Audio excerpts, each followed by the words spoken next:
Shopping for Health 2012 is the 20th in a series of annual surveys of America's grocery shoppers.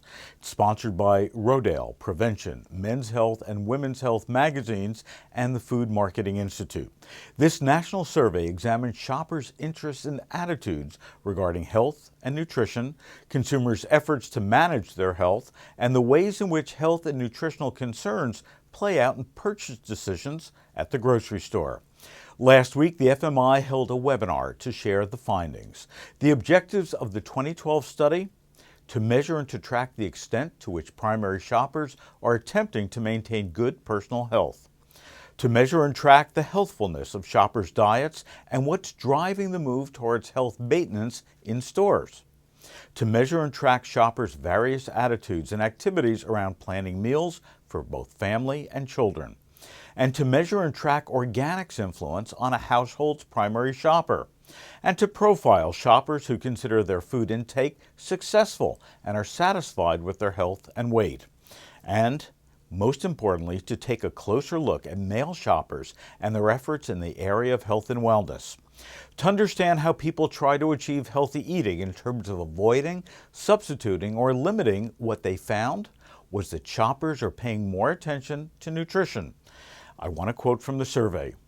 In an effort to pursue truly healthy eating rather than just fads, shoppers have recognized the nutritional importance of foods containing whole grains, protein, fiber, and have adjusted their purchases as a result. 1/3 of shoppers report that they're now buying more foods based on nutritional components than they were just back in 2010. This does not mean people are changing their diets wholesale. Rather, shoppers are looking for healthier versions of everyday foods, including bread, pasta, rice, and yogurt. They appear to be trying to make more of their calories count for better overall health. The 2011 results show changes regarding bread. 55% of shoppers have switched to only eating whole wheat or whole grain. Pasta, 37% buy whole grain and regular, which is up 6 points. Rice, 37% buy both whole grain and regular. Greek yogurt, and 30% have bought this in the past year, which is up 9 points since 2010. Protein, 33% say that they're concerned about this on labels, which is up 10 points since 2009. Now, for the complete FMI study, just log on to fmi.org.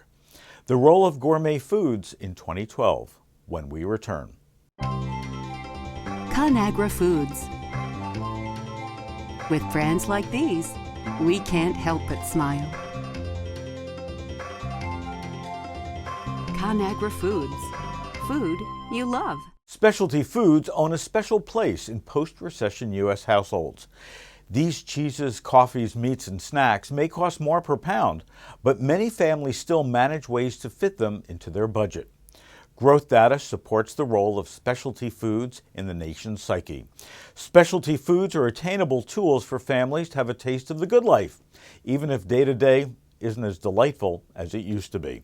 For the first time, U.S. retail and food service sales of specialty foods and beverages topped the $75 billion mark. That's a 6.9% gain from the previous year. That according to the State of the Specialty Food Industry report.